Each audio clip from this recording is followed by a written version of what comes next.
Bonsoir à tous, soyez les bienvenus sur Pépé Soupe pour un nouveau numéro de Pépé News qui débute maintenant. En raison de l'extension rapide de certains quartiers d'Abidjan, de nombreux résidents se retrouvent souvent éloignés des marchés et d'autres services essentiels. C'est dans ce contexte que Nawelou a pris l'initiative de combler ce vide en proposant une solution innovante et pratique. Au cœur du quartier Gouro de Yopougon, une femme bienveillante répond aux besoins des habitants en leur offrant une solution pratique pour leurs achats au quotidien. Nous sommes au quartier Gouro, dans la commune de Yopougon, un quartier qui est né suite à l'extension de cette commune. Les populations qui y vivaient avaient des difficultés à s'approvisionner pour tout ce qui concernait les besoins de première nécessité en alimentation.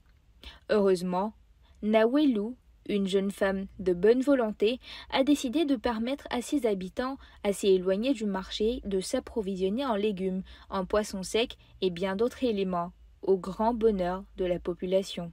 Mais prends mes trucs à Katéchou, à Gamé, pour envoyer. C'est ça, je vois ici.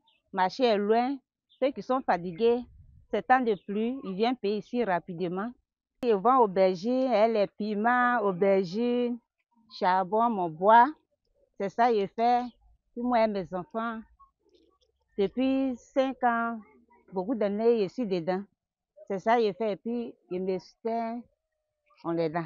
Il est à présent courant de voir à Abidjan, avec le développement de la ville, des communes et des quartiers qui s'étendent, notamment Angré-Château, Angré-Extension ou encore la commune de Bingerville.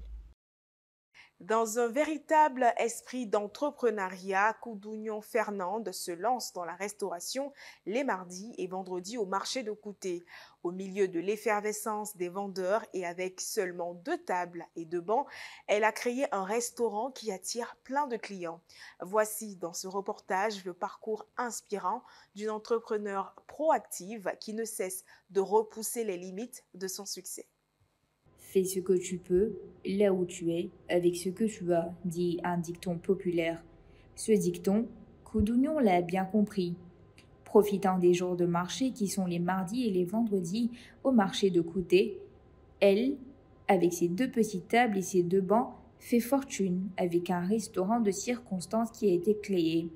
Ce restaurant, fort de sa popularité et de la qualité de ses mets, ne désemplit jamais. Au menu, du riz à la sauce feuille et du placali à la sauce jumblée. Étant à la maison pour mon congé, j'ai eu l'idée de faire un petit restaurant comme près de nous. Pour trouver la nourriture, c'est un peu difficile les jours de marché. Donc j'ai eu l'idée de faire un petit restaurant, vendre la nourriture aux vendeurs et aux passants ceux qui viennent acheter, ceux qui viennent faire les achats au marché, pour leur faciliter la tâche pour avoir de la nourriture, quoi. Je suis une pâtissière. Comme pour le moment, je n'ai pas encore repris le travail.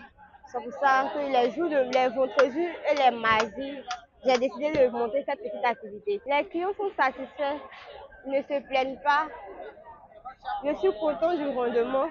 Comme Fernande, de nombreuses autres femmes aujourd'hui profitent de petits espaces de circonstance afin de développer des business.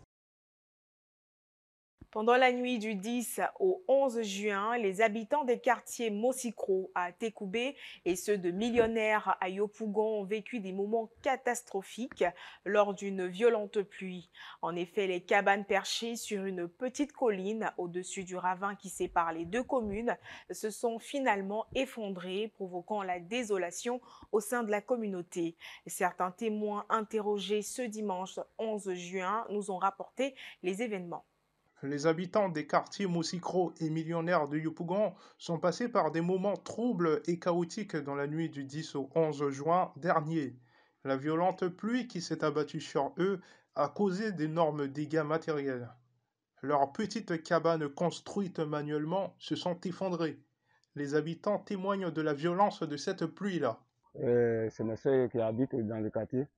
Moi, je ne suis pas dans le quartier. Mais il y avait une clôture, c'était à 4 heures que la pluie a commencé à venir.